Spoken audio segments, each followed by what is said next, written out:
John, will you start us off? Oh, am I starting With us what? off? Start off with what? Am I Like, welcoming everyone? wait, why is John Yeah. kicking it off? Yeah, why why- not you? Well, I don't know. It seems fun. You always do. I can do it. Wait, but but Troy always does it. Troy always does. Yeah, but that'd be fun to switch it up.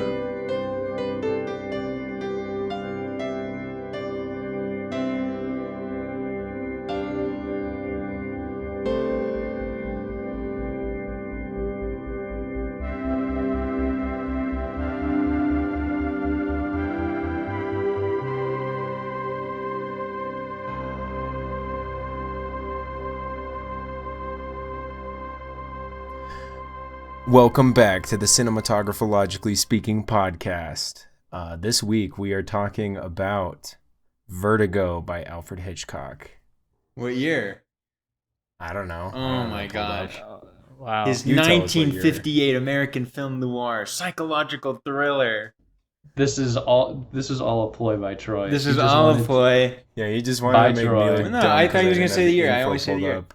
Anyway, You wanted this is John obviously to fuck up so you could destroy him. Obviously, this is Hitchcock's best film. Obviously, his most personal and autobiographical. And obviously, this podcast is gonna not go well because we're stupid. Because Troy's corrupt. Because 'Cause- Troy's corrupt. Because I'm corrupt. And read essays. I did read essays. It's because I'm man enough to handle it. I can do it. Essays. That's weird. Name me I thought three we were gonna- things. Name you three things: On the cars, essays. balloons, chicken. All right, John, keep going. I don't know what else to say. That's Oh. it. I mean, get into opening thoughts. right? Joining us is John. Okay, joining, yeah. Me, Steven, Steven, Troy, Troy. and Brody. We're And not Bibby. joined today by special guest Tony or Oh, yeah. Jacob or True. or Tanner's Joel's not not here here. today. Okay. Oh either. yeah, Joel. wait, where's Joel? I mean, he never confirmed he was available. Yeah, I that's have no that's idea. why I asked if this was it, and then I got made fun I of. forgot. But where? That's so sad. What the heck? Well, that sucks. All right, I'm sure he saw the messages. Yeah. Well, we'll get him next time. All right, we'll get him next time. All right. Opening thoughts.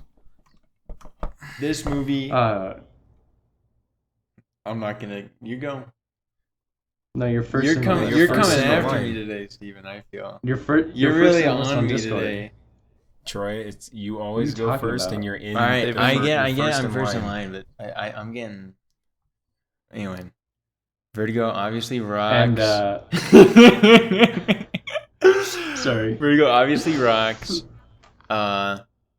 I really like it, but it has this sort of aesthetic of some sort. I don't know. I'm kind of confused about it.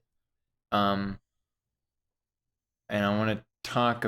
I want to talk about it, but basically, there's something maybe dated about it, or something like this, and I can't tell if it's just that like my usual like viewing lens is ill-equipped, or if it actually is like dated in some sense.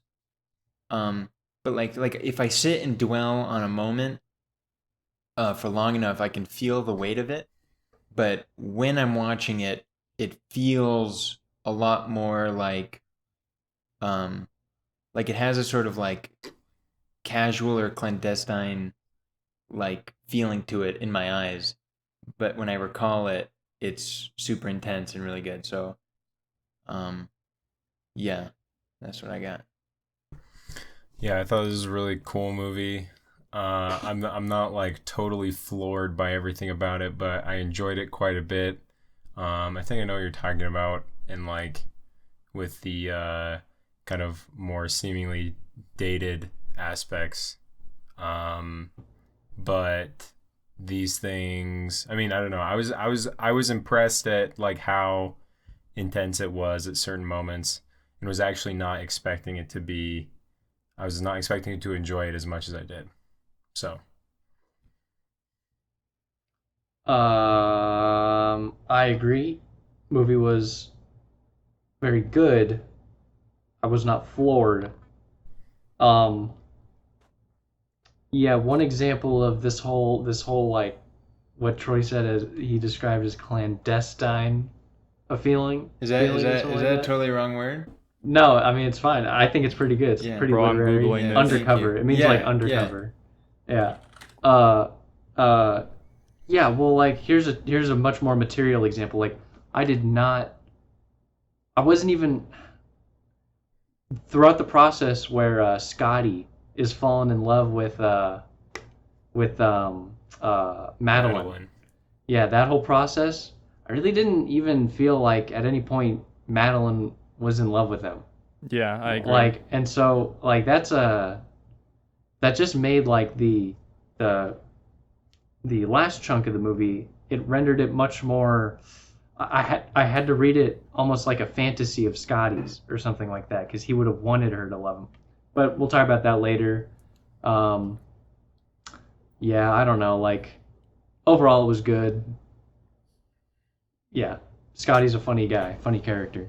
Yeah, I love Scotty. I thought this film was pretty good. It to me, this is the film that actually feels like American cinema, especially like in this era.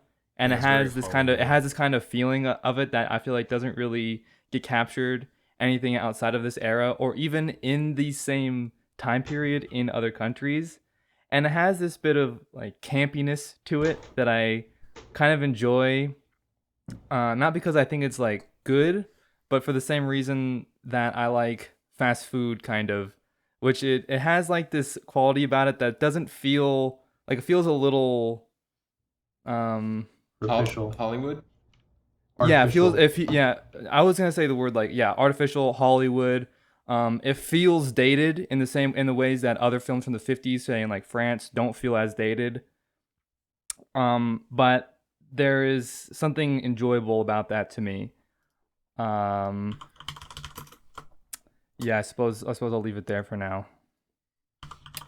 Um, it's worth noting that that it after 40 years or whatever beat. We all know this, but I want to mention it. Just that it beat out Citizen Kane on the Sights and Sounds critics list as the number one film of all time. Mm-hmm. I don't know. The more I think about it, the more I feel like I have to approach it as like a parable or something, or some kind of biblical story where like it's not actually gripping or anything, but it's like really interesting and like timeless or something like this. I don't know. My experience has been more analytical than emotionally engaging, like as opposed to other Hitchcock films where like, oh, he's the master of suspense, which honestly I never really felt. Not that he would, not that I felt the suspense, but not that he was the master. But I think Did it's you? hard when it's like the dialogue is also kind of Hollywoody. Like the dialogue is so unreal and like the decisions people make and like, oh, all of a sudden Scotty's in love with this woman. Like out of nowhere. Yeah. And it's like what? That's Because she's clear, I mean, it seems like it indicates just because she's so beautiful, right? And Scotty's just falling for her.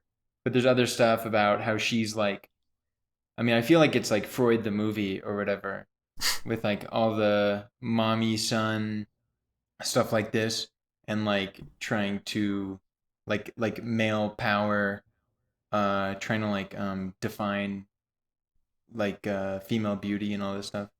Um, Troy, were there any particular moments that you found pretty intense though, like while viewing, Um, or just like I mean, not even necessarily intense as far as like well, suspense and these things, but like just emotionally as soon captivating. as soon um it was a little different because I've seen it multiple times. Um, but I think the film becomes so much more interesting and engaging once Madeline dies. Yeah. I Um, agree. once she dies and things start moving along, I think it's really, really exciting. I think the first section is still really, really good. Uh, and I really like the whole dream aesthetic and the way things move along in this like weird dream fantasy world. Yeah. Um, but at the same time, it's just not. It feels so Hollywood, And it's only Yeah, after she yeah. dies, does it start to feel more like personal, or the Hmm. personal nature of it is like more revealed and stuff. And I wouldn't be surprised if this is like some like self-reflexive discussion of Hollywood and film and stuff like this. Especially with like I also am like prone to thinking of the women as art, like as like representatives of some kind of art. But I still feel like overall my experience of enjoying it and stuff like this is in the analytical and not like the emotional or like the really engaging type. Yeah, I mean, I think a lot of my enjoyment is like, to use a word Brody used, comes out of a lot of the campiness, you know, like the kind of overbearing music and the Ugh. Hollywood lighting and stuff. It's like it's kind of like it's like bad taste that I'm like embracing as part of the product, you know, Mm-hmm. where like I don't know, which I Americans. mean makes it a little bit more difficult to talk about it seriously, like from a place where it's like we can talk about like the analytic like model or whatever, or different ideas, but like it's not as grounded emotionally as I might would like it to be. But I don't know. I don't know. I still got like chills a couple times. You know, like I thought the last scene where they're like going up the stairs was super intense. Mm-hmm. Like his monologue, I thought was great. That Mm-hmm. was like that became. There was a point where the music stopped and they're Mm-hmm. on the stairs and he's just ranting, and I thought that was like fantastic. I thought that was like one of the best. That was the most like that was one of the few times in the film where I wasn't just like intrigued by the like implied character dynamics just by like the decisions they make, like you were saying, like they just kind of make decisions, and I was interested just because, oh, that's a choice the director made, you Mm-hmm. know. But like this was the few time one of the few times when like I felt convinced by the character themselves and what they were deciding to do and how he was doing it and blah blah blah, like that. I don't know, I found that pretty intense, and I thought the end was pretty satisfying in that regard, with her falling off and stuff, or Yeah. jumping To off. comment a little bit on how I was feeling like emotionally throughout the film, I started to get more invested emotionally as it went on, because in the same way that you sort of get emotionally invested when you're watching theater, where it obviously doesn't look very real. There's things that look kind of off about it. Most notably in this film, when he's driving, it kind of looks like his Yeah. hands aren't even really like attached to him. But after a certain period of time, I was getting like, because it required a more of a suspension of disbelief, just watching it visually, that I became more invested in the story in the same way that that happens when you're watching theater. I don't know if you're familiar with that Yeah, concept. no, yeah, I mean, yeah, no, I'd agree. I mean, I think, yeah, I think after a certain point I stopped really caring about any kind of sense of realism and like how believable the actors were and stuff, and I started enjoying it as more of like some kind of um dreamlike thing, Hmm. cuz I don't know, the whole movie gets like progressively more and more dreamlike. Like it feels very fantasy ish because things just kind of happen, and then there's just this huge swell of emotion with the music, and Yeah. it feel, I don't know, everything is a little bit, nothing feels like it's a natural progression from the last thing really. And things feel like over um the top. At least that's how it felt to me. yeah, yeah, it's very like melodramatic in some ways, like them just like embracing and being like, I love you, Madeline, and then Never like let me Yes. kissing, and go. then and Yeah, the ocean exactly. behind them is like, and, Yeah, and exactly. yeah, I mean, yeah, I think it's super like indulgent, and I don't know, I mean, I would want to give like benefit of the doubt to like Alfred Hitchcock and the writers. I don't actually know who's involved in creating this film, but like I like to give them benefit of the doubt that they're not just like necessarily just using the kind of Hollywood framework or something, but that they're like aware of that, because I don't know. This is something I've been thinking about recently. Is just like we've been watching all this kind of more like quote unquote like serious cinema or something, or more like realist something or other, with like Bergman and Hanukkah and blah blah blah. And I don't know. There's films before this and during this time being done in Europe that were, um, I mean, it's not. I don't know. I don't think we can think of people in Hollywood as like kids who didn't know any better or something like that, who are just like doing the cheesy thing because that's what Yeah, they they're thought was familiar with good. foreign cinema. Because obviously there's films going on that don't use those cheesy things, and it's like, I don't know. So I would think that, I mean, I don't know if it's just purely trying to be like manipulative and like pandering, or if it's like some more self awareness to it or what. But I don't know. Troy knows more about. I mean, I don't know. Troy has the more serious take on like giving the film its like full due or something, right? Yeah, I live or die by benefit of the doubt. Um, no, I think it's. I wouldn't say like obviously because it's not, but like I think you can infer with very strong confidence that it is. He's certainly self-aware of these Hollywood tropes and like pandering, and I think part of Yeah, it is actual pandering. yeah, Like people at this time would have loved it, you know. But yeah, but he also sort of utilizes it to serve his more highbrow story yeah. that he wants to like that he wants to make or something. I don't know. Not to say that he doesn't want to do the thing he has to. He definitely had like enormous amounts of control making this. Um, and my understanding is that he wrote it as well, but I'm not certain. It's adapted from some book. It says in the beginning, these people wrote a bunch of books just to try and get Hitchcock to make them into a film. And he Really? ended up choosing this one, but he like cut out huge swaths of it and made all his own stuff, and like a huge amount is just him. Um, but yeah, I don't know. Yeah, it just feels like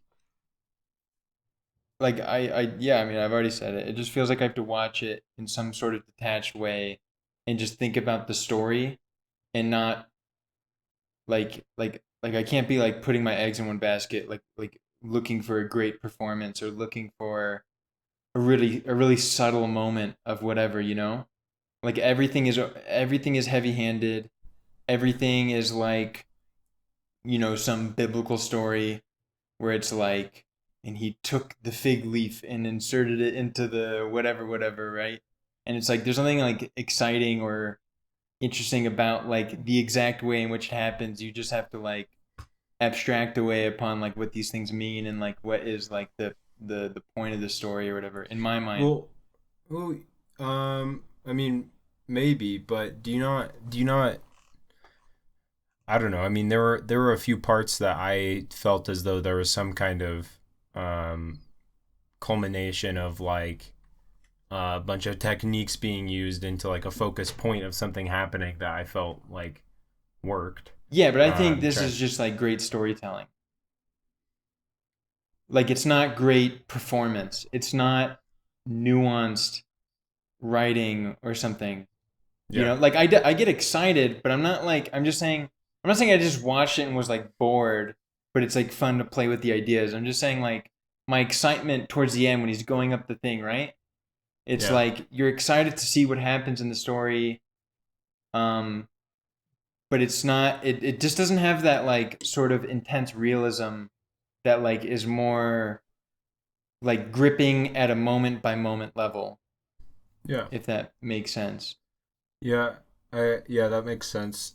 Um, yeah, Like I love when but he's going up there, you're like almost sure that there's no way she survives.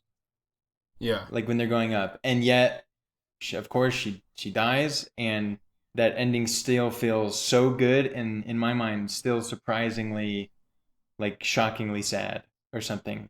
Like even though you definitely know what's gonna happen, whatever. Well, also, I mean, this was, my first viewing. The scene where he's being, what is it? It's kind of like a trial, but it's a very odd sort of trial. It's Yeah, like yeah, nothing but dudes, and they're all like suit wearing dudes, Yeah. yeah, which is clearly important to some degree. But uh, yeah, I mean, I'm like, I felt really bad, for John during Yeah. that, for Scotty during that, Yeah. and like a visceral level of shame for him. I was like, oh my god, like his vertigo kicked in twice. This guy's truly fucked. Yeah. And they're just railing Um, on him. railing on him, and also, like that was I'm just listing examples of like visceral investment. That was one moment. Later on, when he's buying her the clothes, telling her to put on certain clothes, Mm-hmm. that I was pretty viscerally invested at that point. That was pretty like grotesque situation. Yeah. Mm-hmm. Yeah, Uh, sorry. uh, well, no, you should just go. I think any other points I would have to list would just be from much earlier in the film. I mean, And I was yeah to speak on him making her try on all the clothes. That was very visceral for me. It made me extremely uncomfortable watching that. Um, like I don't know if it would have changed like from a 50s perspective, but I kind of doubt it because he was really like forward, super demanding, super possessed. No, I don't definitely. know. Yeah. And then when she was crying on like with her head down in her apartment and then he like gives her alcohol to he's like here drink this as medicine trying to get her drunk. Super yeah, weird. it's because he constantly does that. He's constantly trying to drink, and he also offers it earlier to Madeline. He Yeah. offers her a drink when she's all flustered, and yeah, he comes home and he makes a drink. There's definitely something about this whole like drink as like uh, you know it's not just medicine. It's clearly like an object that like acts towards psychic repression or psychic suppression. You know, Mhm. Mm-hmm. and so it's just this recurring item. I don't know that obviously communicates something like that, right? Some sort of papering over the problem. Uh, You know, I definitely don't think the male, like, quote unquote, violence is, like, dated or anything. It's definitely over the top then and now in my mind. And, oh, Yeah. right, yeah. yeah, he's all about, I mean, at some point, I guess we'll get more into it, but, like, he's super, so, like, power oriented over all the women he interacts with.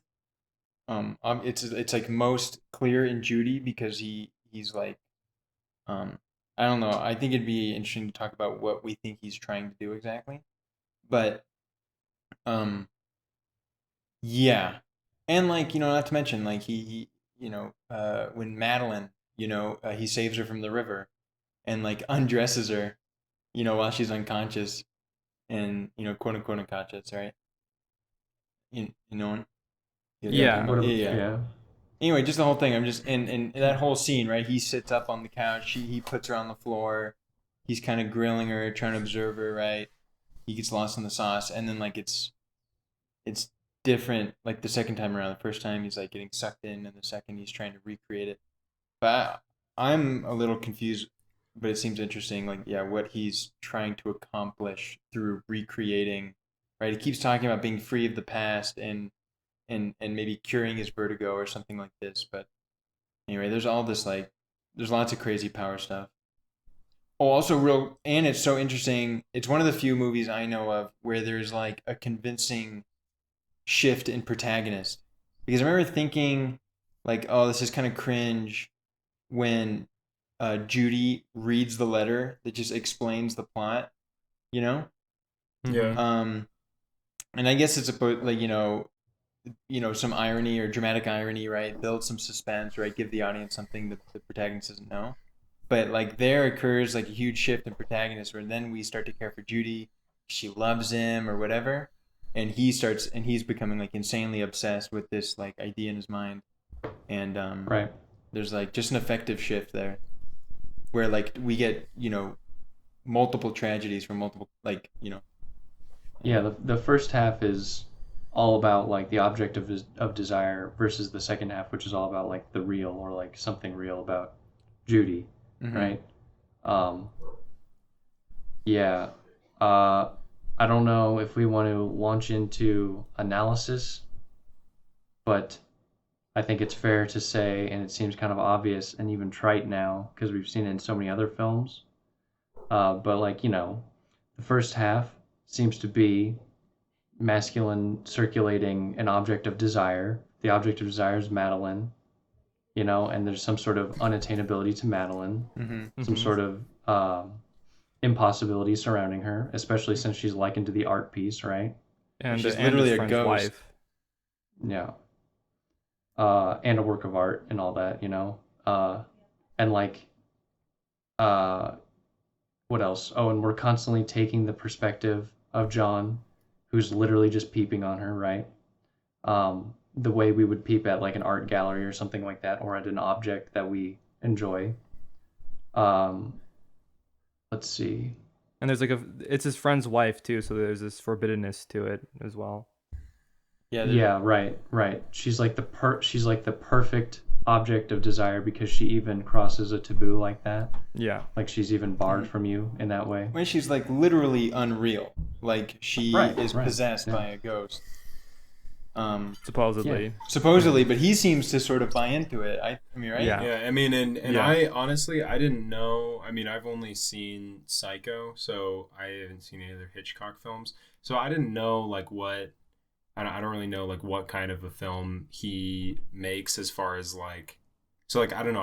I didn't actually know if the movie was gonna turn into she actually is possessed. I mean I had a suspicion that she wasn't, but Right. there's definitely a point in the film where I could have been convinced either way. So Yeah, I bet it was when Like- she. Sorry.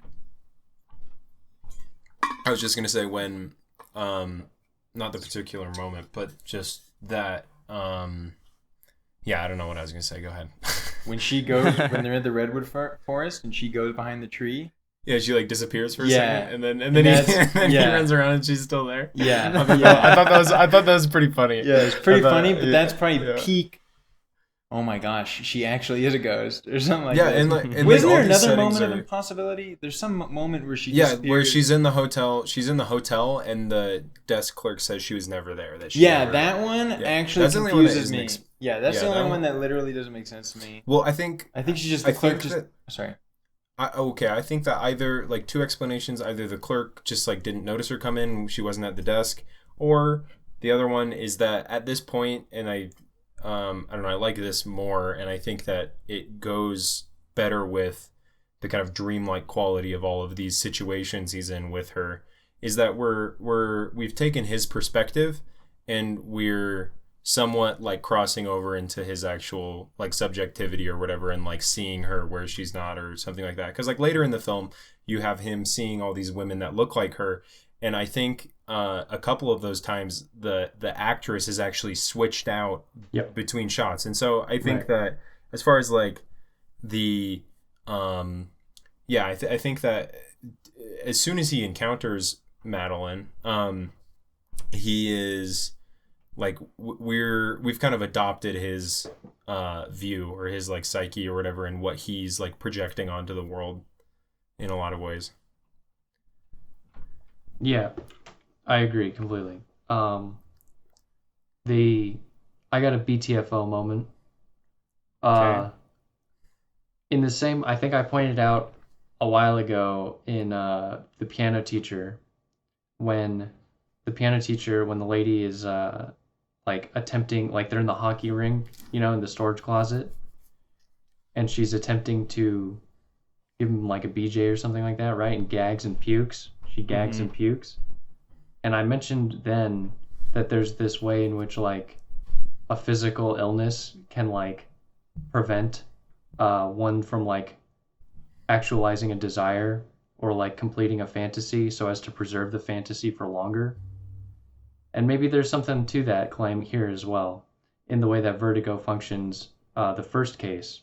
There's something like kind of convenient that the Vertigo allows him when he's climbing the tower, because by the very fact that he's not like in the room to kill her or something like that, I think that it facilitates some sort of like trauma such that he can exist like that his failure was because of the Vertigo and not because of failing of his own to save her. It allows him to like maintain the fantasy but through a traumatic state so he can relive it in a way that people like tend to relive trauma. They don't actually want to get out of trauma. And so like he doesn't want to get out of the sensation of vertigo necessarily, because the sensation of vertigo is it becomes like linked. It takes on a metonymical property between Madeline, his object of desire, and vertigo. So they become linked one to one. Or Yeah, something and like then that. and then at the end when he overcomes his vertigo, it's after his fantasy has been shattered or Right. whatever. And yeah. And he's So in the room, right? And he's in the room, and not only that, he's the one that like pushed her or something like that, which is interesting. well, I think that he was most likely going to kill her, but I think No. you don't think he was going to kill her? No, I feel like at the last moment, they make amends because she gives him this "I loved you the whole time," and he buys it, and they kiss, and then it gets And then ruined. Like MacGuffin, and then MacGuffin walks in. Yeah, and then Mr. MacGuffin walks in. No, I think there was a decent chance that he would kill her. Mr. Yeah, I was McGuffin. scared that he was going to kill her, like, regardless. I mean, I don't know. I mean, Well, I thought she he was has before that become- happened.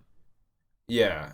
I mean, But I yeah, wasn't don't- convinced by his reaction. She says that you're right. Yeah. I don't think his reaction is like he doesn't say like, "Oh my God, you're so right." Well, he pulls I her love in, you. and they kiss. But the kiss is like problematic. I think it's like Well, I this mean, sort like, of did like you Well, did no, you the go kiss- hip hip like- hooray? We've solved all the problems or something when they kiss. You know, like yay! Like Yeah. this could be. Nah, I Yeah, didn't. I didn't the necessarily kiss has feel only that way. happened. The kissing in the film has only happened at acute moments of confessions of genuine love or whatever. Right? He won't kiss Right. Judy No. until she You're- becomes Madeline, and then he's like, "I love you now," and they kiss. Right, but now the problem is that he's kissing like the real, and so there's some sort of real break that has to occur. Mhm. Like so you're right that it all these supposed intimate moments where they kiss or whatever, that's what would maintain a fantasy or something. Like there has to be some tragic instantiation associated with this kiss, I think, in order to maintain this like connection to the real or whatever, you know? To Yeah. complete the real. I agree with And so that. the tragedy, I suppose he doesn't have to kill her. It could simply just be that she dies. But yeah, a tragedy has to occur. Yeah, I agree with that. I was just saying I don't think he was gonna I think at that moment he wasn't intending to harm her. Mm. But yeah, I think the vertigo thing is interesting. Like it's right, he develops it because he fails to like perform it in his like very masculine job, and like his buddy dies, right? Right. And he Trying to develops save him, right, yeah. develops this problem. And then he has to wear a what's it called at the very beginning of the movie? He has to wear a Corset, right? So he's feminized. Yeah. He's feminized, and he's there with Midge, right? And Midge is like this. I love Midge, right? She's like the perfect. We love Midge. We are Team Midge, right? Team because Midge. This film's not about us. We're smart enough to see him, know a Midge when we see him. Yeah. Right? Midge is like the perfect girl who loves him, and all this stuff. But she doesn't hold his attraction because she's like his mom, you know, like. She calls him baby and talks about how she babies him and stuff, and Right. he calls her Yeah. like mom, or he refers to as motherly, right? And she called off the marriage. She was the one to say no to him, like Yeah. the Yeah. mom says no to baby. Yeah. And he also at the I think it was the beginning scene, he mentions like, you know, still single, as if he's Yeah. still down, Yeah, but she's not. yeah, but she Right, clearly he is, wants and to. he's not. And isn't that feminizing? Because there's something about like how he wants to be the object of her desire, but Yeah. he can't be, or something like that. And he's even like put himself out there for her, you know? Yeah, totally. No, because she seeks after him multiple times, right? She's like in the later scene, the big sad scene, death of Rip Midge, where she's like, you know, she's basically like, you know, let me take you out to a dinner and movie, you know, and he's like, yeah, okay, that sounds good, you know, blah blah. And then she, you know, in keeping with that request, basically, right, she shows him this thing where she is like explicitly replacing the object of his sexual desire with her own face, right? She's saying, you know, desire me, see me this way, see me as this fantasy sex object or whatever it is, you know? right. Like, let me be your fantasy, For Midge. right? And Oh, he's man, like, that was- right? And that's a moment of like, that's like another kind of real clashing with fantasy, like in an extremely visual sense. Mm-hmm. and he's like sickened by it. He's like, no, that's not. Oh no, it's like your mom. Like your Mm-hmm. mom's like, sexualize me, please.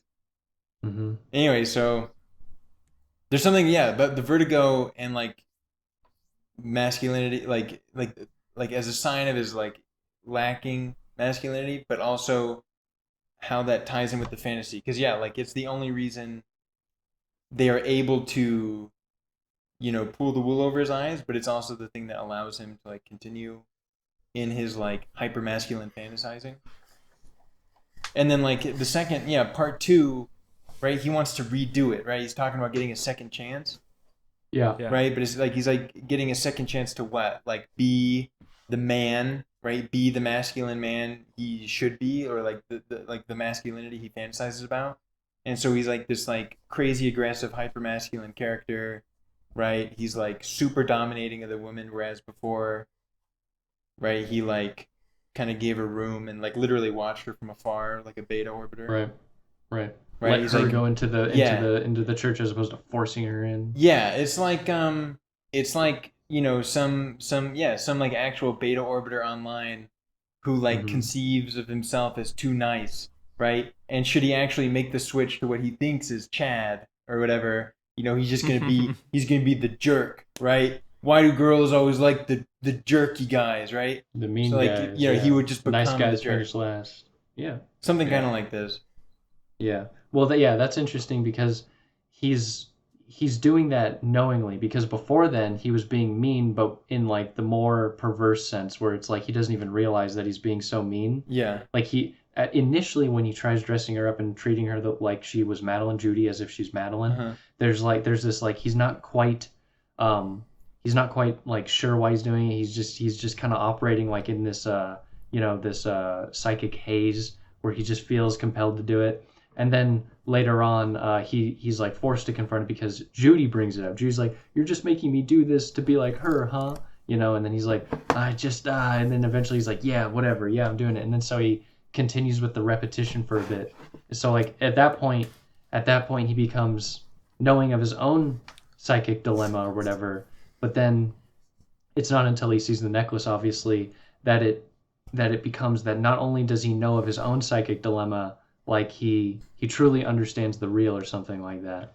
And Mm-hmm. and it's like some sort of like breaking out of just like because it's some sort of like there's honestly like semi cynical thing going on because like uh, it's almost as if to say, had he not seen that necklace, he would not have adopted this overcoming mentality. Mm-hmm. This he would have instead wallowed in the repetition of being with the fake Madeline forever. Mm-hmm. But it was this external object that threw him through a loop, and it like connected all the dots for him or something like that. And then he knew what he had to do to break through his trauma and all that, and in doing so, like cures vertigo, whatever. Yeah. I think is interesting. I don't know. The fact that it's through an object that Yeah. he's able to adopt that mentality. Um, w- to go back to something we mentioned earlier and is a little bit off topic, but um, do you think that the nun is a total just a total MacGuffin, like popping in there and then she jumps? Like, is she just totally an excuse? Because I was trying to figure out why she jumps, or if she jumped, She's or if she got scared. pushed. I mean, yeah, I she just got frightened, and Yeah. then I think it's funnier if we say Deus Ex Machina, even though it's not like they're saved. They're not all saved. It's a tragic ending or whatever. But clearly Scotty's saved. Like her dying, like this completes the entire situation, right? yeah, It's like the And Titanic. right, and so right, exactly, and so it's a fun little Hitchcock thing to like invert the Deus Ex Machina. Instead everyone's saved. Well, the protagonist is saved, but obviously it's through this tragic thing. So like yes, and yeah. Anyway, and obviously Deus, God, whatever, yeah, holy, I think yeah, I think it's a super heavy-handed MacGuffin. Or I mean it's definitely self-aware. I agree with what Steven's saying that like if everything feels totally right about what happens, not exactly like the cause, but I think the cause, I don't know, something about it is just super I don't know what the phrase would be, but like just brings an enormous amount of attention to Hitchcock's presence, right? Like, I he bet- wants you to know who did this to you or something like this. I bet there was at some point they were considering having Scotty push her off. And there was some understanding that that actually wasn't as satisfying as allowing the nun to do it. Maybe it actually, because at that point we don't actually relate to a triumph story for John, right? For Scotty, Mhm. right? We don't actually like triumph with him as a viewer. And so maybe it produces like a more disgusting appeal at the end, you know, like it's not. But whereas if we allow for the shatter into the real, and so like this overcoming vertigo, all that, but understanding that a tragedy has to occur, allowing it to be an external thing such as this, you know, it saves the audience and it makes everything more enjoyable, and it makes Scotty more like his story more happy, more like benevolent or like something like that. I don't know. Or just hate him less, I guess. Definitely hate him Yeah, you less. definitely Yeah. feel At so least- bad for him. Yeah, I At think- least yeah. at least hate him less. Yeah. I think after I was made to like hate him over this like the thing with the clothing store and stuff, I was surprised at how much I started to feel for him when he's giving his rant to her going up the stairs. Yeah. And just realizing like how terrible she is, you know, because Right, I hadn't really I hadn't like really thought about that. I just Yeah, thought like, that's oh, sad. she got She's- instrumentalized too, and then I was really realizing like she like She's a she's accomplice to yeah, murder. she's accomplice accomplice to to murder, murder. yeah. Yeah, I mean, Yeah, I had didn't that really exact think same about that. experience. I had Yeah. that exact same Yeah. experience. So yeah, I think that like, and I think that's why earlier I mentioned how that was one of the moments when I was really kind of convinced by the movie, and I think that that's like, I don't know, that's a good example of a place where things like lines kind of came together into making this kind of really, I don't know, ambiguous moment, like morally ambiguous moment where I didn't actually even know how I like what I wanted to happen next. You know what I mean? Yeah. Yeah, Yeah. just You go, no, you yeah. go. I mean, it's spot on, and I don't know. I think it might relate to the nun thing again because it's like, right? We really like the audience. The viewer really quickly transitions from like the protagonist of Scotty to the protagonist of Judy, just by Judy telling us a sob story, right? And then we're kind of on Judy's side, and we kind of forget about the whole accomplice to murder thing, right? She presents it as like, like you're saying, they're all instrumentalized. And then right this elevator thing, right? This ascension moment up the proverbial penis building, and right he's overcoming Yeah. this thing. He brings our attention back to the fact that she's an accomplice to murder, and through one last tragedy, like we return back to the protagonist of Scotty, and it kind of mirrors just this like fantasy reality synthesis thing again, right? Like because the first Scotty protagonist is like this dream fantasy world, not just in content but visually. I mean, it's like super like everything is like misty and what is it? I mean, not misty. What's the phrase? You know what I'm talking about? Like, huh? I don't know. I just said foggy. Super I mean, it's soft. Like everything is super Yeah. soft. The light is all super soft. Yeah, it's like It's like- somebody sneezed on the lens. Yeah, yeah. Like especially when they're in the garden scene, stuff like that. It's like crazy how the light just glistens everywhere. Right. And then you have the reality of Judy, who's just like a sad, no fantasy, whatever. Anyway, I just wanted to throw that out there. What'd you have, Steven?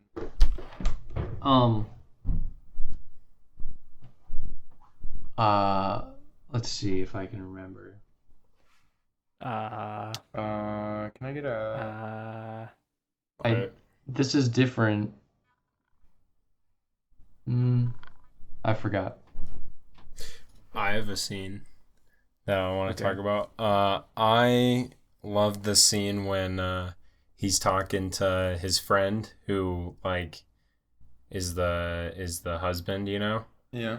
I loved like his office and like Yeah. all and like the I don't know, just the the like powerful man everything like about the room, and then like the shipyards behind him and stuff yeah. just like screams like powerful man and stuff, and And that that whole And he like longs. that whole dynamic between them as the scene plays through, I thought was I don't know, it's fun to watch.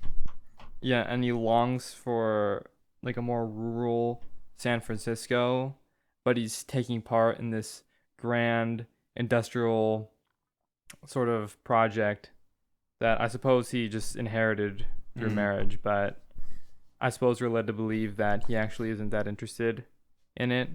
But it's hard to say because he's clearly evil and just wants to take the money and run Yeah, run he away.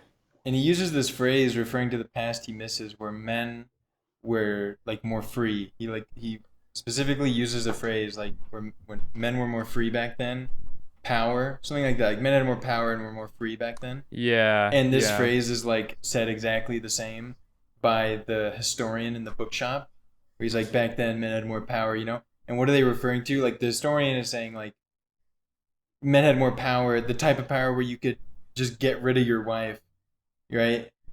Mhm. Yeah. Right? Like he's telling the It's story more, like, about on the the guy, nose. right? I forgot about that part. Yeah, he just tells the story about the guy who like, you know, just kicked his wife to the curb and whatever, and he's like, yeah, you could do that stuff back then. Men had more power, more freedom, right? And this is like the same thing Yeah. that the shipbuilder wants. And the shipbuilder and Scotty sort of play out like there's some like foreshadowing of like what's like the power dynamics in the room. Like big powerful man is in the chair and Scotty's walking around doing his thing. He's elevated above the guy, you know, and he's looking at things and talking, right? And the guy makes a request and Scotty's like, no, you know, I'm daddy or whatever. And then the guy gets him on the hook, right? With this story, right? And Scotty wants to hear more. And then Scotty sits down and he stands up and he walks around Scotty, you know, spinning this story or whatever. Anyway, and that's like how Scotty feels, like, you know, throughout the film, right? Scotty's gonna. Mm-hmm. Yeah, But I don't know. Also, he also offers him a drink. He also offers him a drink, and offers him a Scotty drink. says no. Yeah, it's too early, too soon. I think, yeah. Well, I think of that as like it's actually like a good thing because he enters the cycle because like there's some little way you could read that where it's like by saying no, not taking the drink or something, he's like entering the whole scheme of things. Yeah. You know, like he's about to, you know, endure this painful like unrepression or something like that. Yeah, he's gonna do it raw. He's gonna raw Yeah. dog life. Yeah. Get raw dogged by life. Yeah, more like. Also, there's like one of the like most important discoveries Freud made was like post World War One, when he had a bunch of clients or a bunch of patients from the that were traumatized, shell shocked from World War One, and he noticed in treating them that like all of them did not want to escape their trauma, and that was an extremely strange thing. And so he felt like they would be eager to recount their trauma to him. They would, and he would also suppose things like, you know, through his own line of reasoning and all that, you know, like that they were not interested in actually being rid of the trauma, but instead like dwelling within it forever. Okay, and you know, it's certainly at work in the movie, right? Yeah. Obviously, Vertigo and Madeline, like I said, take on a metonymy. They stand for each other. They're one to one, and like Vertigo and his traumatic situation earlier on, you know, like he doesn't actually want to overcome it. And then, like I said at the very end, bringing it full circle, like it takes this external object, this external like forcing for it to be like undeniable that if in a tragic situation for it to truly like break the trauma cycle or something like that. The external object being the necklace. Yeah. But yeah. Yeah, I mean, he literally goes out of his way to try and recreate the trauma, but he thinks that by reliving it and getting to do it differently, right, he will get to like integrate the trauma and become master of his Right. lack of masculinity or whatever. Right. But actually, he just gets emasculated by life itself, Right. or something like this.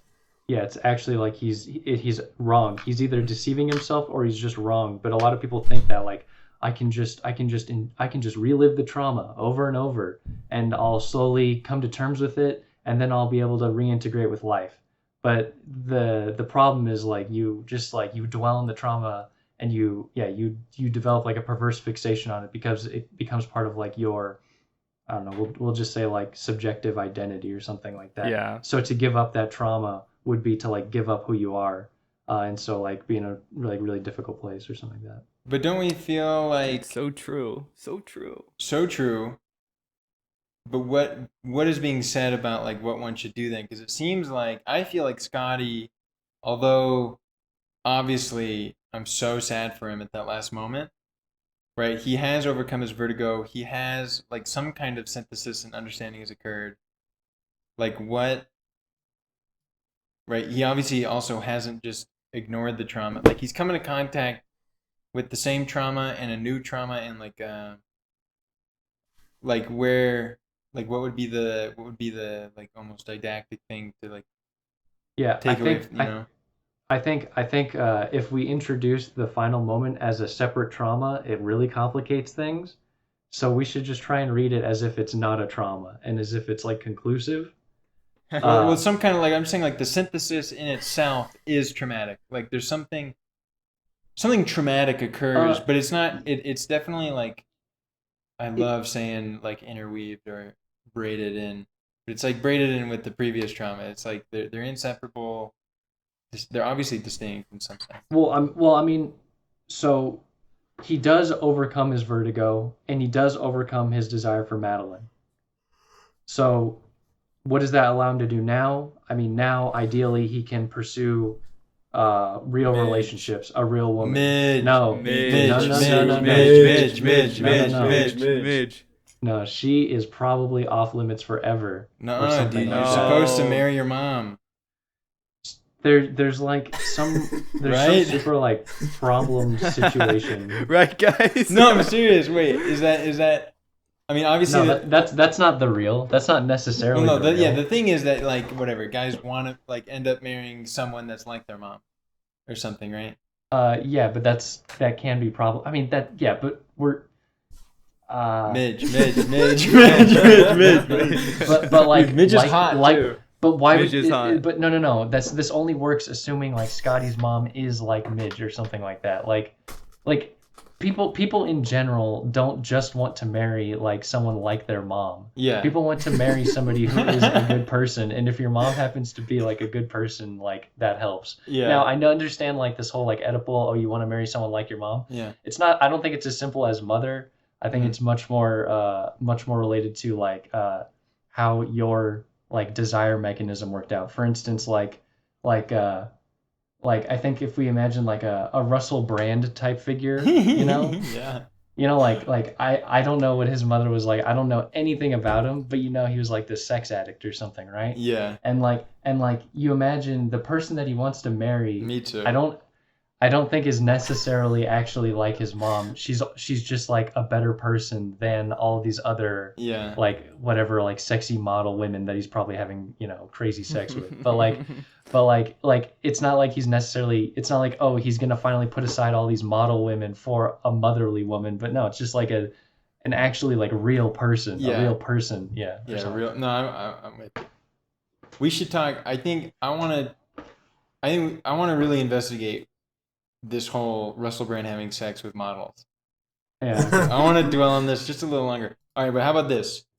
Shipbuilder as daddy. Does he say no at some point? Huh? Does he ever say no? Well, I don't know.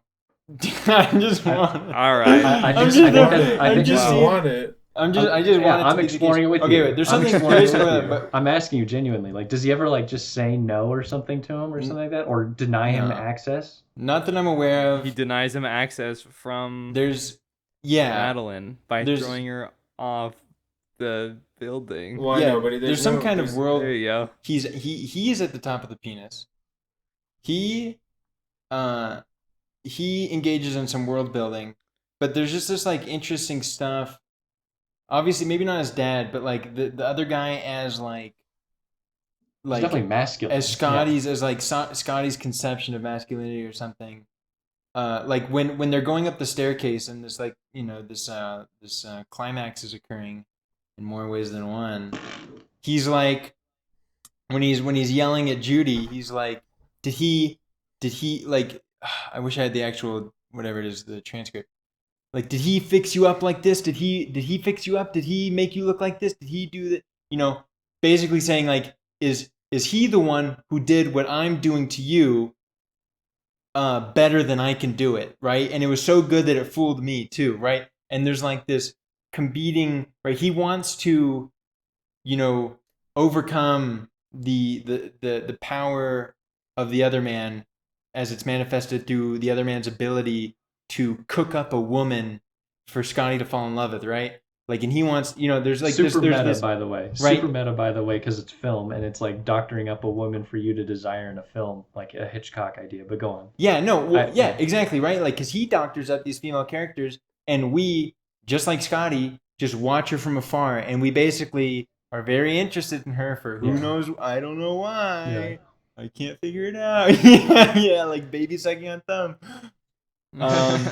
Dude, yeah, and she is. I mean, it's just it's comical and heavy-handed, and yet still works when we first catch a look at her face, and it's just the screen just goes blank and the word "sex" appears for like 5 seconds straight.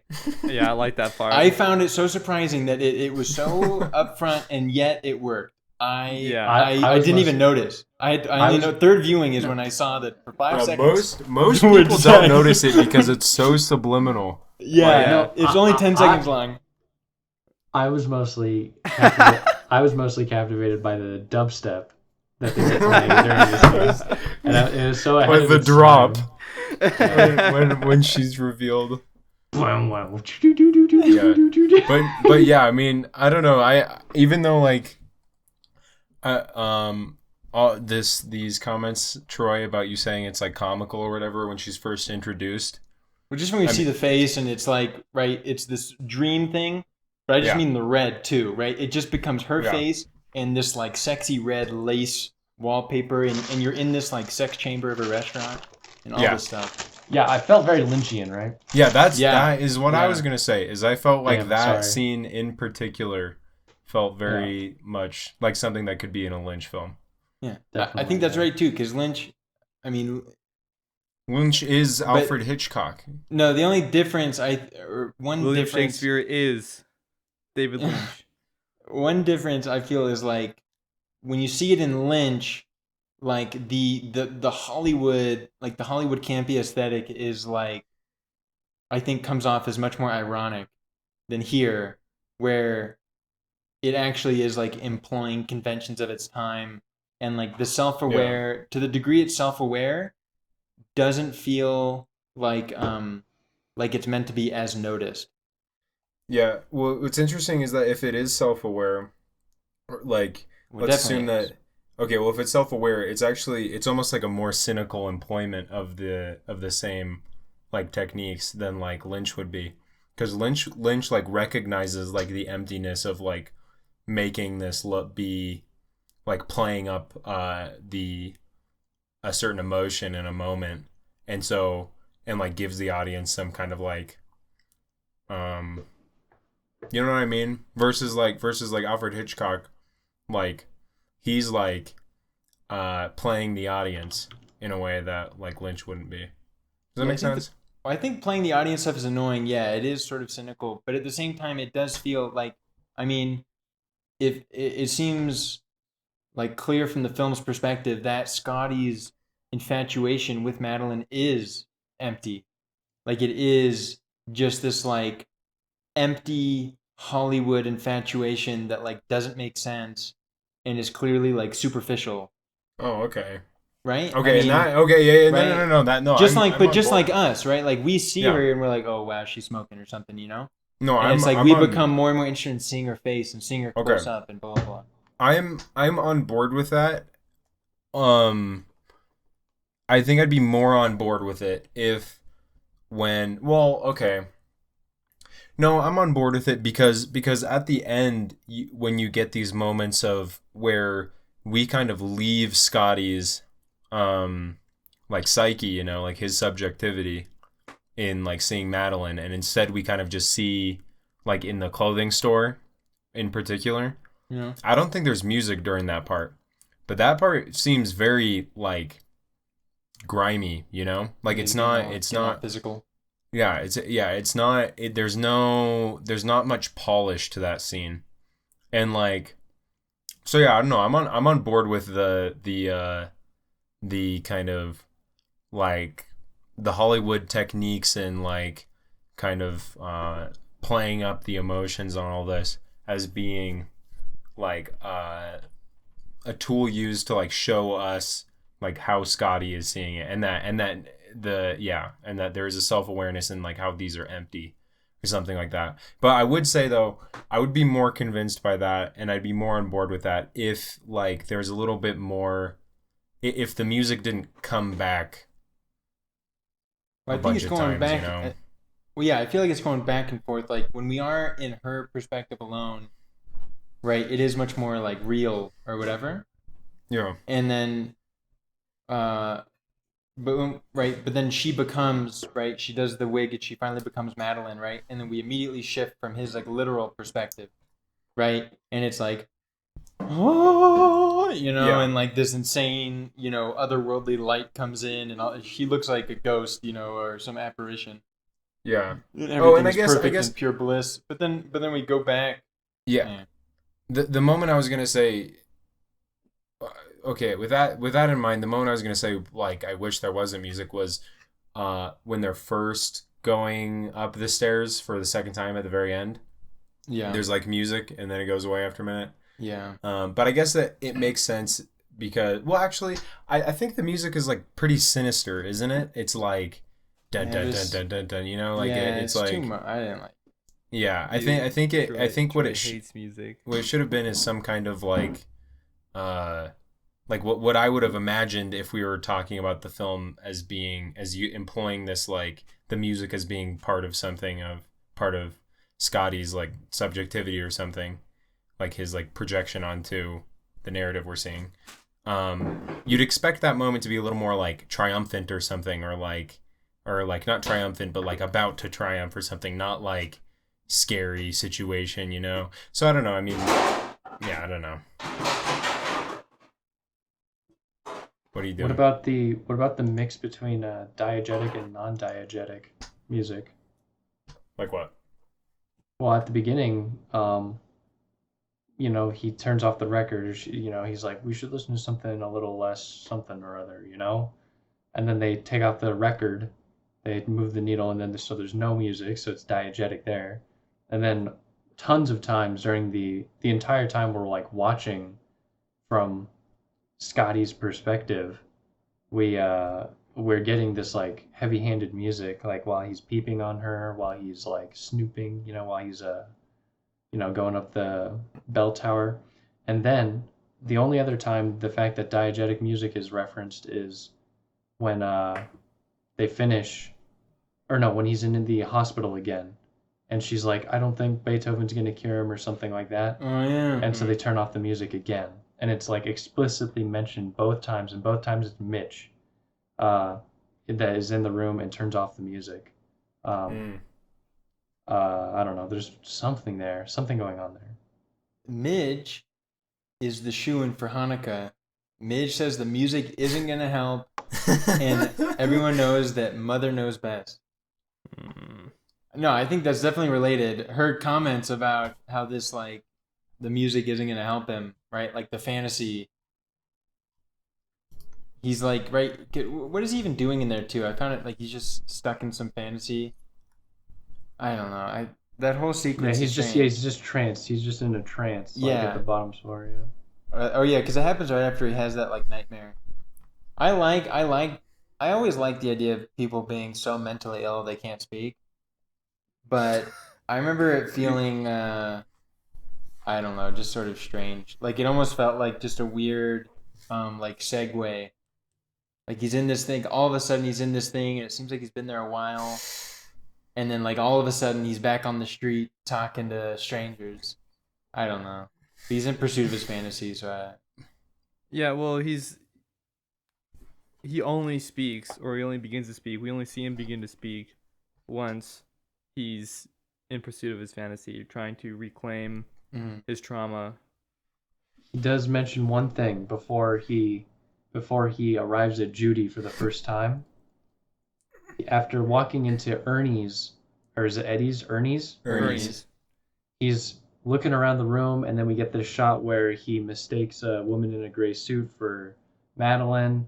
Okay, he realizes it's not her. He gets all bummed. He turns on to the bar counter. He turns to the bartender. And he says, "Scotch and something," and then the scene ends. Right. Says the only words he says, and then next time he's out and about, where he's like walking down the street, and he finds Judy for the first time in the green dress, you know, and he follows her. Turns to the bartender and says, "Scott." E. Scotchy. He says scotchy. Can I get a scotchy? When did you Scotch and something? Sounded good. I thought it was somewhat noteworthy that because he mistakes two different women for Madeline in that restaurant. Yeah. One, she's entering, and the other is leaving. Right? The one who's like leaving the restaurant where it mirrors the way we saw her the very first time. Yeah. You know, I thought it was interesting that it actually is Madeline.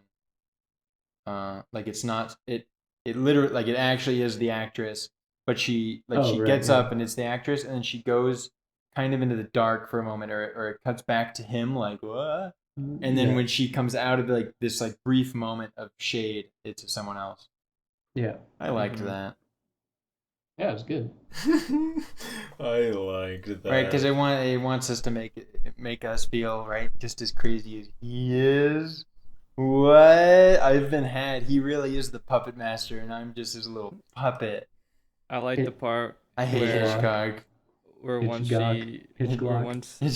she is fully realized as Madeline, when she does her hair and has worn the suit, that she's this green ghost, all translucent.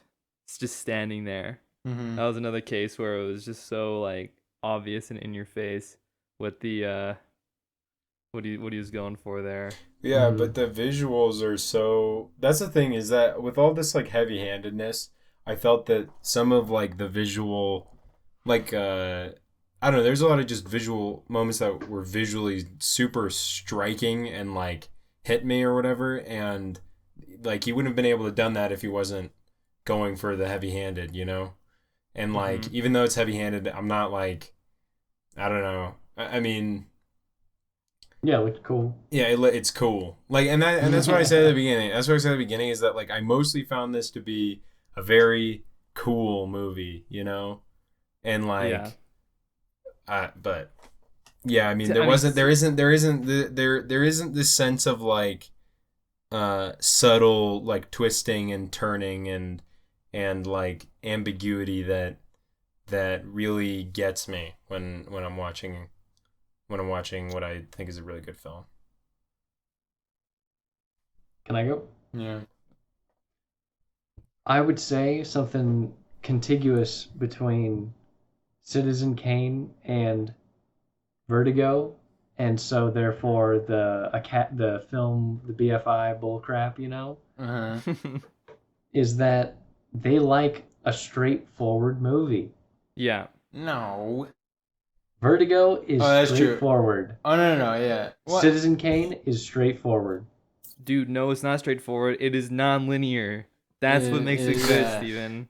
Is non. It's sometimes you're in this part of his life, sometimes you're in that part of his life. They're actually extremely similar movies in some sort of approach, like some sort of directorial approach to what you know, how to convey a message, or like what a movie should be. No, I There's agree. something very similar. And I see that not just in those two films, but in, what is this? This is called like the Golden Age, I think. Maybe that was the 70s. More like the Dark Ages, bro. No, the Golden Age is 40s and 50s. So this is like, I've noticed this in the Golden Age of films, in American films. They all have this feeling to them that, to me, I've kind of like for its campiness, but it definitely feels different and Nope. maybe not as good. Yeah, Well, no. What I find surprising is that the critics like it so much. I don't get it. yeah. Well, I think I was just gonna say I'm not like the biggest Hollywood buff, but I am not necessarily attracted to this kind of film for the same, like I'm not going to go seeking out to watch this type of film and a lot of like other American Hollywood films for the same reason that I would go watch like a Bergman or something. That like that campiness is like an important factor for me, and that yeah, I am also surprised by like critics' opinions. well, I think that Yeah. with the critics or whatever, I don't know. I disagree with. I agree that there's like a parallel between Kane and this is just that it's like maybe extra focused on storytelling. But I think Kane is a much more self-serious film that is much more aware of the medium, or at least not much more aware, but like wants to I don't know. I'm not an expert on Kane, but I wanted to say that. Oh, what did I want to say? Oh, just that I don't know. It's not terribly surprising. I mean, of course, the critics are gonna love a film about film and all this stuff, and like they all love Hitchcock, and this is like there's Hitchcock's autobiography or whatever. Worth noting, I forgot this isn't Yeah, really fit into this explain conversation. that. Well, he's Scotty. I mean, I think there's a bunch of stuff about. I mean, obviously, what we're talking about is nothing. What we've talked about so far all holds up, and like probably has to do He's with Hitchcock and masculine. women. Yeah, the It's just, masculinization. it's But just he's gender. also like literally the puppet master, and his films are rife with women who have unfortunate ends or are certain ways. Blonde And women that have unfortunate ends. I don't know if you've seen a lot of hmm? his films, but I was just noting that all of his women are blonde in like cross Mm, films. In this one, he loves them. he loves He them. yeah, Respect. and I usually don't like. I don't know. I don't love this type of information, but it's interesting to note that according to Alfred, he only had sex once with his wife, and it was to conceive of their child. Based. So, in by all accounts, he had a lot of problems with women, and he was like pretty Yeah, mean. he was super ugly too. Yeah, he was super ugly too. Yeah, he's a big uggo. Anyway, so yeah, I think something about like trying to create women and like mold the women for some sort of male audience and like some type of like maybe masculine like combatancy there, or um like his I don't know, something Wait, about doesn't him that? molding women and power over them, and also like women in his own life as well. Well, yeah, doesn't that? I mean, if we're gonna read it as like some kind of autobiography in some sense, like, doesn't that make him? Doesn't that make him both, Scotty as well as the other guy, or maybe even more the other guy because he's the one that's molding the woman for an audience of Scotty. You know? Well, I bet he totally wanted to schmang all his actresses and didn't. I mean, apparently by his own word, which he didn't say as a joke, the thing about only having sex with his wife once. Yeah. You know, like his wife is probably the midge. You know, and like he like sees that she's the perfect woman and blah blah blah, but he just can't help but not follow the fantasy of these actresses and models, and not even just the actresses and models, but like the characters he creates or something like this. I don't know. This is like pure conjecture, but Mm-hmm. Projection. Also, if I could. wait, Steven, you were nodding. You were giving me the big daddy no when I was saying earlier about Kane and Vertigo or whatever. Did you have something? Oh no, I just wanted to mention. I mean, they're well, in the sense that they're both autobiographical. There's something to them. Yeah. But also the twist ending.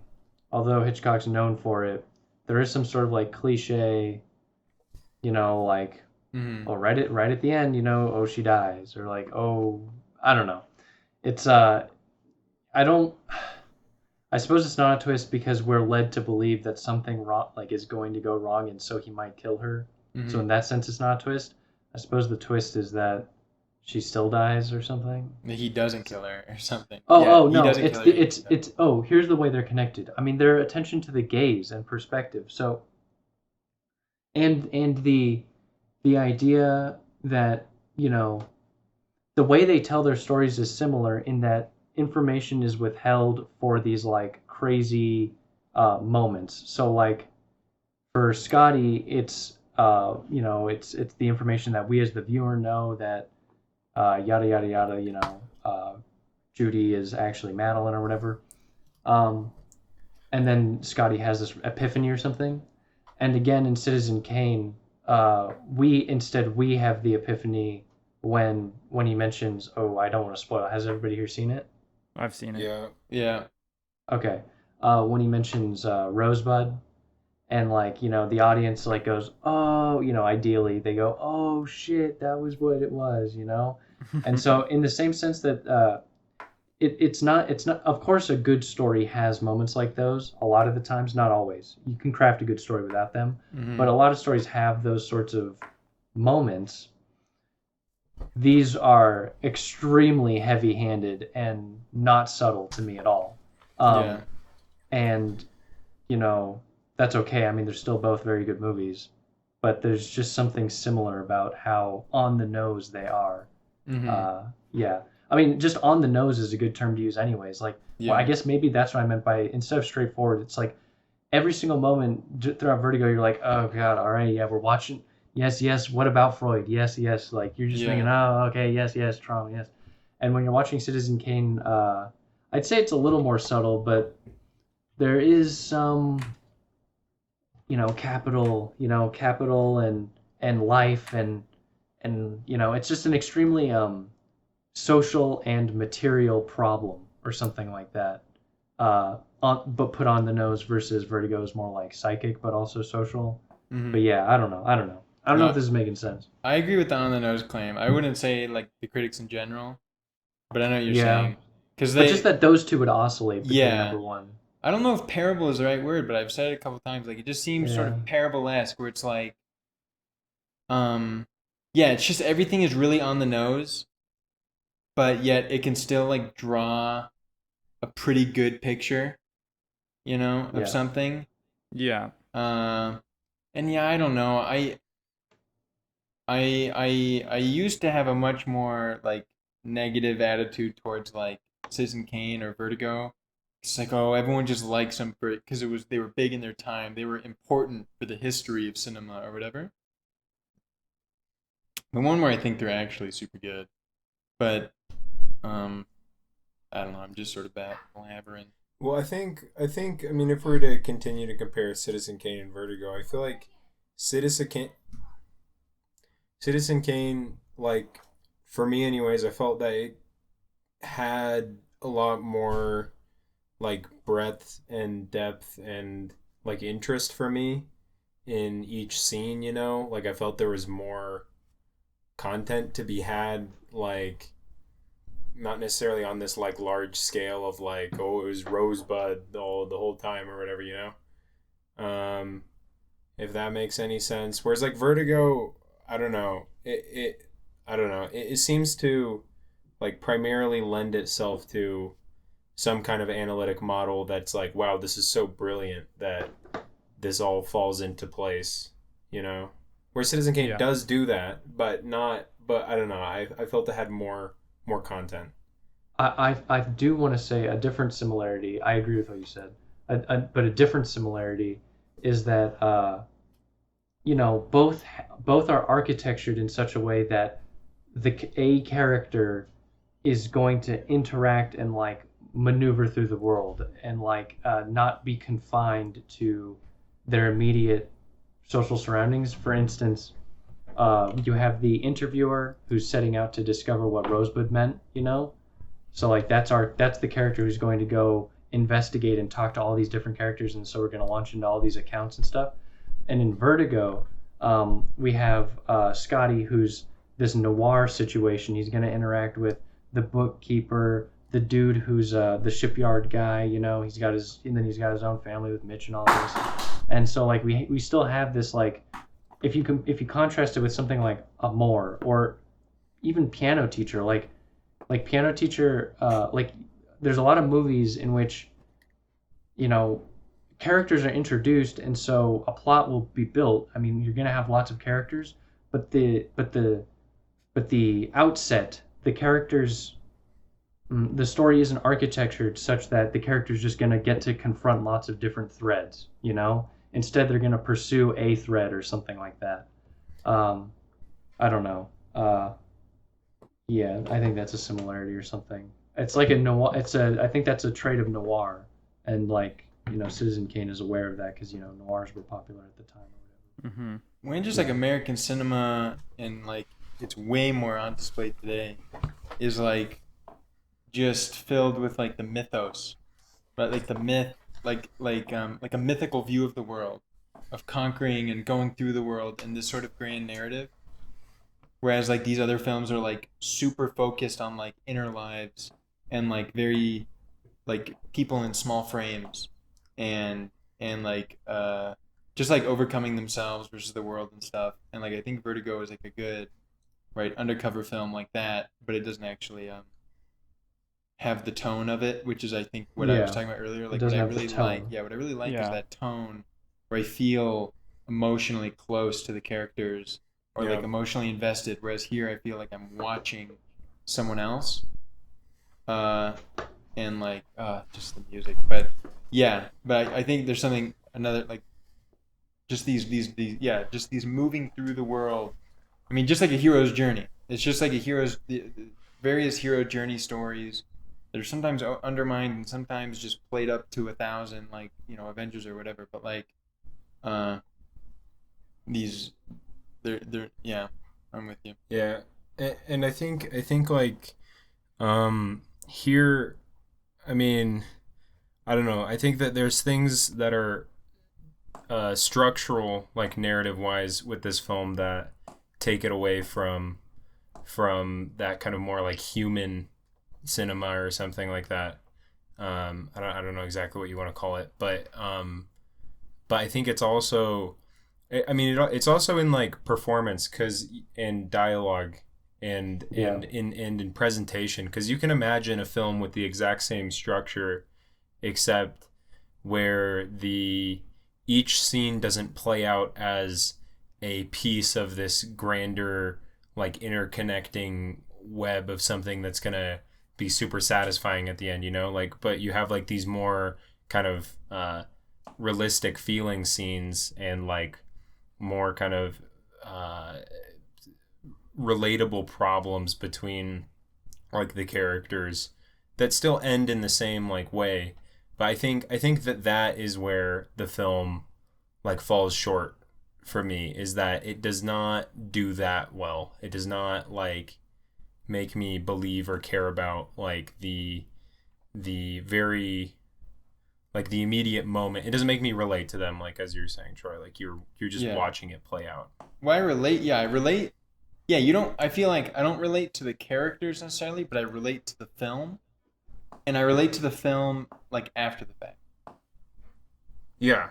Like you can look back at like, the film and go, you can, which is, I mean, that goes right into what you're saying about it being like allegorical or like a parable or something like that. Is where like you can look at it and go like, oh wow, I understand and see this situation or whatever as something that I can, whatever. I can see this as something that can apply to like my life or something like that. But it's not, or not necessarily my life, but like it can be applied elsewhere, but it's not to the world. Yeah, the world, but it doesn't have to the nature of things. Sorry.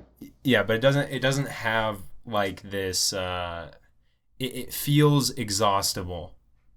Yeah. And I think that like what I was trying to articulate before, I think is the reason why, because it's missing that, is why it feels very exhaustible. It feels like it can be picked apart and like understood or something like that. Yeah. Mm-hmm. Yeah, that it can be picked apart. Yeah. Yeah, that is a good phrase.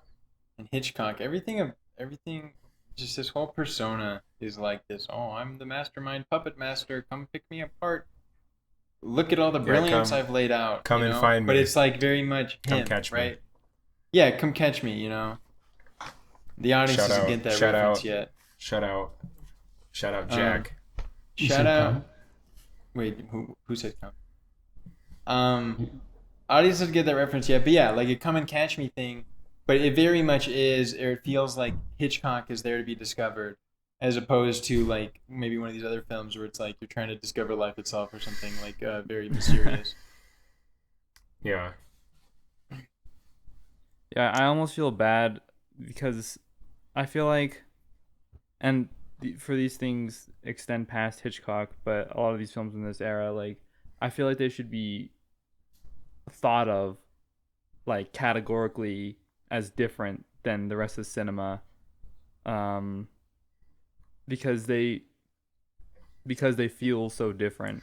Yeah. At least to me. And personally, I've kind of developed a taste for this era, and I like it for what it is, but understanding that it isn't fine dining. It still is what it is. Yeah, I mean, I think that in general, I mean, film is pretty diverse.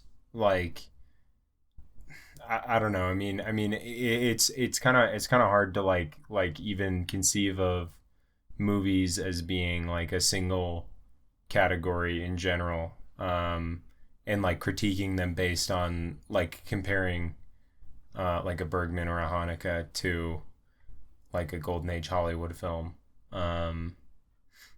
Yeah, because I mean, I don't watch these films and like scoff and go like, this is not real cinema or something like that. Like, Yeah. like you watch the film and I mean, there's lots of reasons why I like this sort of film as well. And there is, and I believe there's a place for things that are more on the nose and kind of come catch me. Well, that's why the ranking system is weird, but I think the idea of giving them a star system still makes sense compared to other stars, like compared to other movies outside of this category we're talking about, because ultimately they do still have to hit. Like they're still competing, like the same way like you know, you might give I don't know, cliche item like an In-N-Out burger, you might give it a 5 or something like that, you know, whatever. and then but you'd also give like, you know, a great steak a 5 because they both Right. hit. They're just obvious. You just know that they're different and trying to Yeah. accomplish different Yeah. things, you know. Exactly. Yeah. No, And yeah. that's why But I but brought up fast ultimately- food at the very beginning. But ultimately, but I'm in defense of them still being compared to each other because ultimately, what you're measuring by this star scale or whatever is how much did they hit? You know, how much did it? How juice did you get? Yeah. Even if it's campy and of a different genre, like it still has to hit you. Okay, ultimately, yeah. you know? I mean, Yeah, okay. it's got to give you that super special mystery feeling that only art gives. Okay, yeah. Maybe I'm wrong. I Juiced, think is the technical. there is a way of comparing them though that I think is not fair though. Yeah, it's called the 1 out of 5. But I don't. But I agree. I agree with the general point though. I know I'm struggling to kind of articulate what exactly that would be. Well, I though. mean, it makes sense. So, like, if your star system is truly supposed to indicate, like the BFI list, like the #1 movie, then things get tricky because, like, if you're judging like, is this the greatest piece of food I've ever eaten and is like conceivable, basically? Like, if that's what a 5 is, or if that's what like the highest score, you know, if that's like the prototypical highest, you know, Mhm. then like I think it all like falls apart because I think like there is this like necessity for category or something like that. Yeah. And that's why I'm in defense of comparing steak to burger, you know, or Okay. whatever, like steak to fast food, you know. Yeah, I think I'm it's on fair board. to compare. I definitely think it's fair to compare. I mean, imagine, going like eating some delectable item from like the 600 BC. You know, like Yeah. that's what like this whole podcast is for us to give the nuanced take on. Look, given everything, let's talk about the 600 BC food, right? It's got this, and I think this was really impressive. They did, right? And then at the end, you give the score where you're like, I'd rather have a McDonald's cheeseburger, give me that MSG because that's what hits. Right. That's what hits Right. on my mouth, right? Yeah, that's okay, what that's okay. what hits. All right. And it right, obviously, people you can have personal taste, right? You can be like, well, I've developed. Oh my gosh, I tried to do an accent real bit. I've developed. I got. Oh, just how mama used to make it. Bro, Anyway, I don't you even know know, what accent you're trying to like do. Yeah, what? But just like were you What trying is to that, bro? mama? Like, Are you just doing some, an like, just a impersonation or mama. something? Or you just just how mama likes it. I don't know. Just Anyway, how Yeah, mama that's likes right, right. developer Yeah. area. The implication is not Look, that the, look. the 5 out of 5 food is some fine dining or whatever as Brody's referring Right, to, but right. just that, and not that you were in this analogy at the time, but yeah, right. It's got to hit. Blah blah blah. It's It's gotta gotta hit. hit. It's It's gotta gotta hit. get a It's gotta hit. special warm feeling Like, inside. at The some film point- doesn't make you panic, if the film doesn't make you sweaty Oh, here we go. and feel afraid for your life, it's not good art. It's bad. but- It's not yeah, but you real. still It's don't fake. like It's not music. real. It's Only not real real. things scare Only you. real You still don't like music. You want to be manipulated and be being scared, but you don't want to be manipulated by music. No, what are you talking about? If you think that was a real point, that is just the ravings of a madman. I am. This is just someone Well, off I'm- the hinges. I'm not making a real point. Only half so. Okay, well, Wait, you can't qualify. you can't apply it to Vertigo because Vertigo is like this like Hollywood film in disguise or a non-Hollywood film in disguise. Well, it's like clearly making like it's all sorts of meta Hollywood stuff. Yeah, but it still does things that are Hollywood that make it fail. it still commits felony cringe Yeah. with the music. Yeah. I mean, My with the jaw- music my- and the my and jaw disappears. I like the part Steven's where doing she a jump. for the viewers at home, for the listeners at home, not viewers. Steven is now doing funny faces on camera. I like the Kill part. I me. wish you could where- see this. I like the part where she jumps into the San Francisco. Was it? Oh, dude, that Bay. water looked awesome. And that water, I'm almost positive I've seen that water in Universal Studios. I've seen that exact water. Okay, that's a I bold believe Is it. it claim. like I is believe it it. like bottled or something? Yeah, Yeah, they it's- sell it. it's You can Aquafina. drink the water that this blonde woman jumped in. Yes. Bad Shout water. out I'm to more. her. I'm more interested in James Stewart's. When's Bella Water. Delphine gonna act? Yeah. When are we gonna get some ocean water? Some bottled ocean water. My eyes disappear. Okay. Are we falling apart here? Where'd they we're go? falling apart. Where'd they go? Alright. Where are they? I can't. My eyes. Where are they? I can't see anything. Hey, Brody, actually, it was shot on Paramount Studios in Hollywood. Oh, big L. Big Oh. cringe. Yeah, Big cringe. Tier 1 Big You cringe. just committed. By Big the way, cringe. live amendment. Troy had Uh-huh. mentioned at the beginning that he believes that Hitchcock Hitchcock. may have been the Hitchcock. Hitchcock might have been the writer. He wasn't. I amended According it first. to oh, you did? No, Well, you just didn't. now, Fuck just you. now. Just now. I was going to say that according to IMDb, just to be sure, just in case Mhm. people got actually some higher tier Mhm. information than us. Mhm. But I'm just speaking from IMDb here. Well, I'll tell you, Hitchcock was the Avengers before there was the Avengers. I think- He like made all his movies like beforehand, and then Okay. like gave like no freedom to anyone. Is the Wait a story second. or whatever? Wait a second. I want to say you mentioned something blown up. Look, can we all just agree that the Avengers actually? Oh, I should pull back.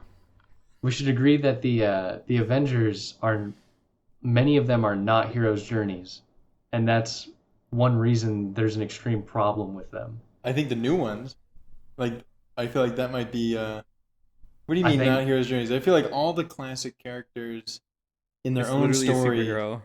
they're literally heroes on journeys. So, like, ideally, right? We think of the original Spider-Man movies. Yeah, I mean, obviously, heroes' journey. Spider-Man, Hulk, Iron Man. Right. I think that the newer. So when we say newer ones, we mean like the last decade. You grandpa. Well, I don't know. Well, what who? You grandpa. What are Okay, you talking okay. about? Unless you're gonna reference some like obscure literal comic character I've never heard of. No, I think Well, every who- every single one of these like Civil War, these like this like Captain America, you saying?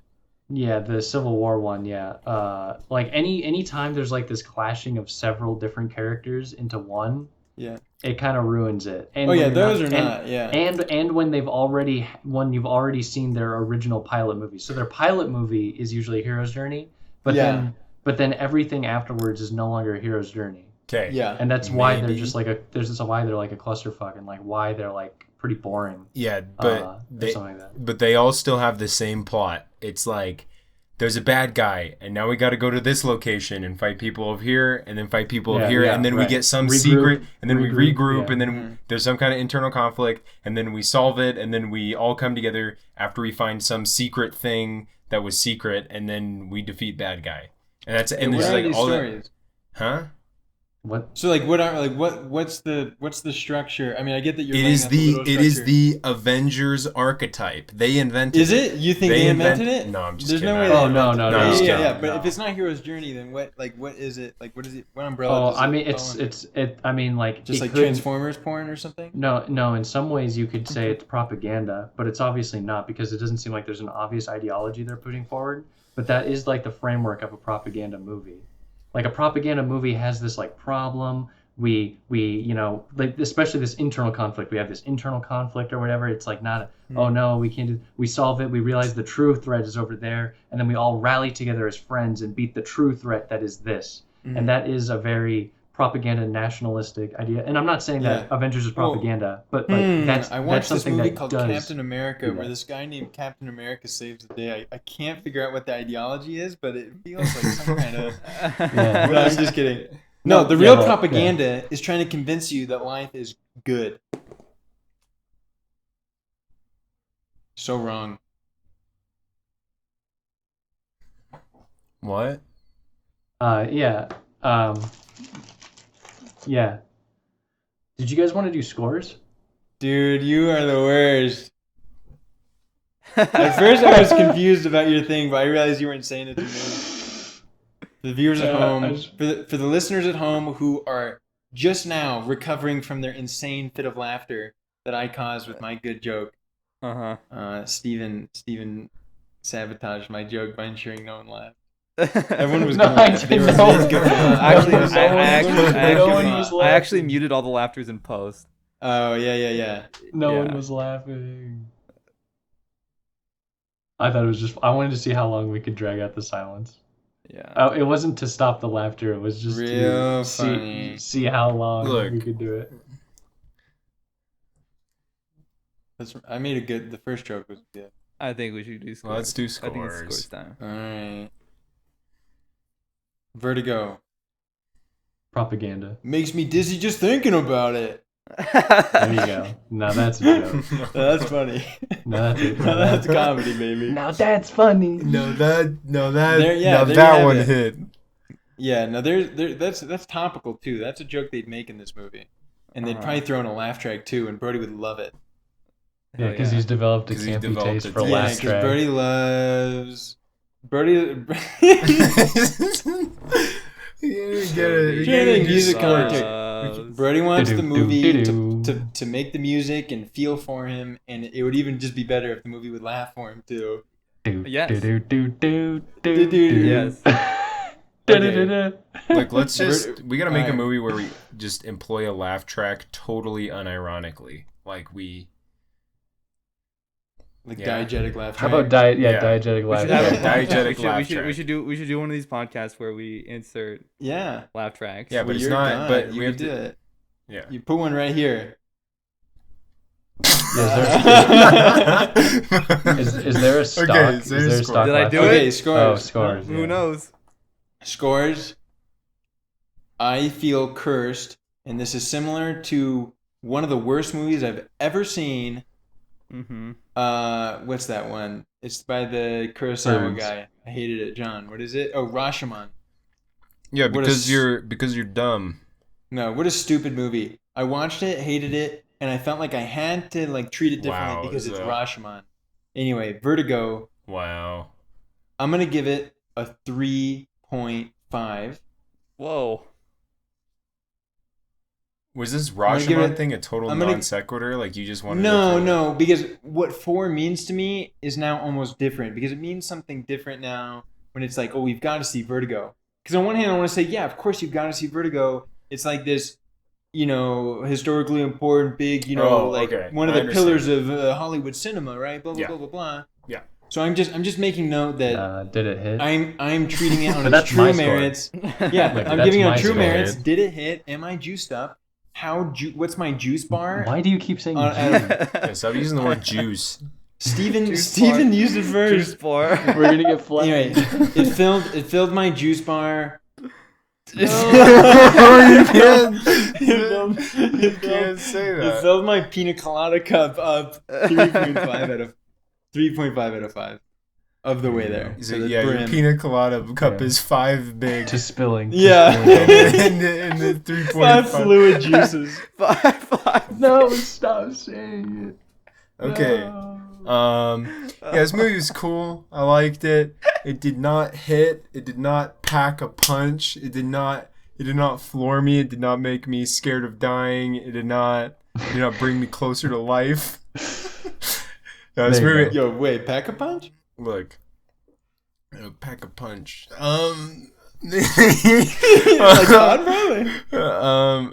Yeah, so we're gonna Please, give it. God. We're gonna give it a 3. We're gonna give it like a 3 point. We're gonna give it like a 3.2, 1, 3.1, I'm still in the lead. A 3.1. 3.1. That's what I'm sticking Okay. with. 3.1. Okay. This movie was decent. Nice. These Ligma. These Ligma. These. Yeah, this movie. was okay. Look. This movie.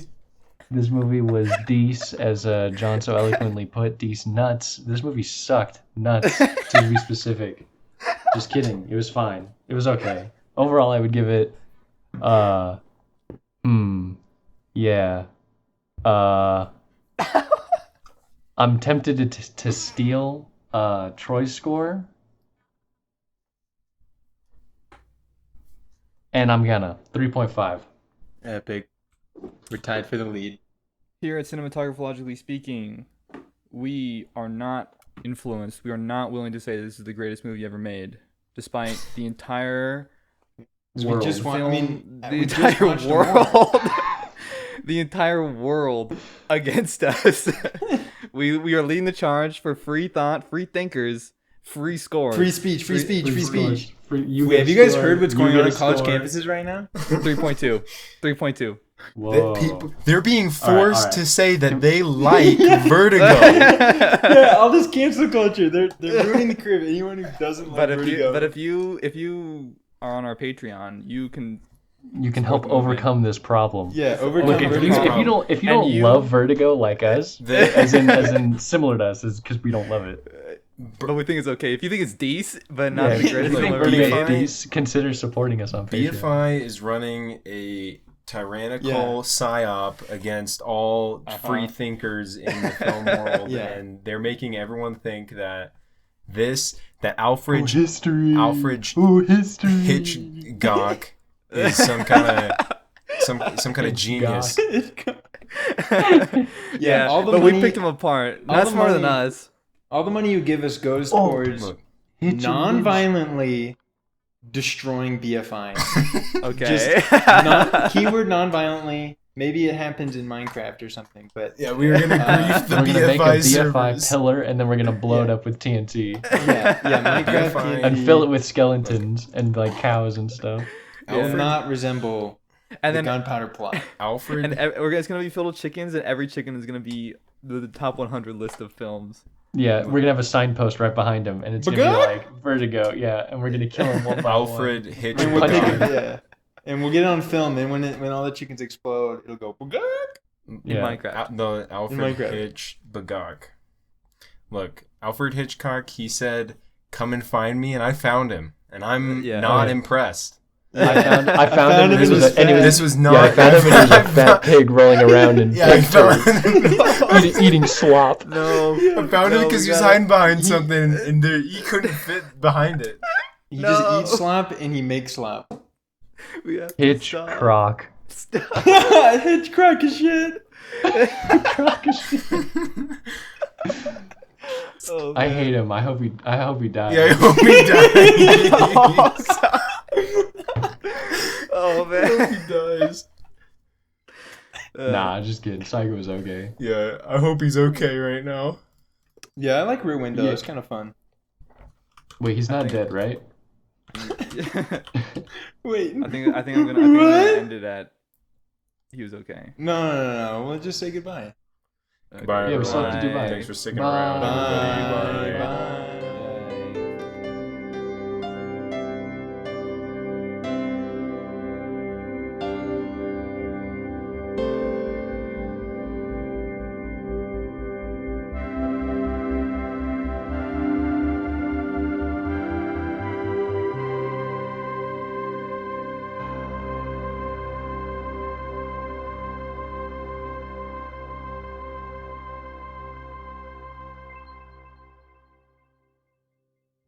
Like your finger, like underneath your fingernail smells way different than like the rest of your finger.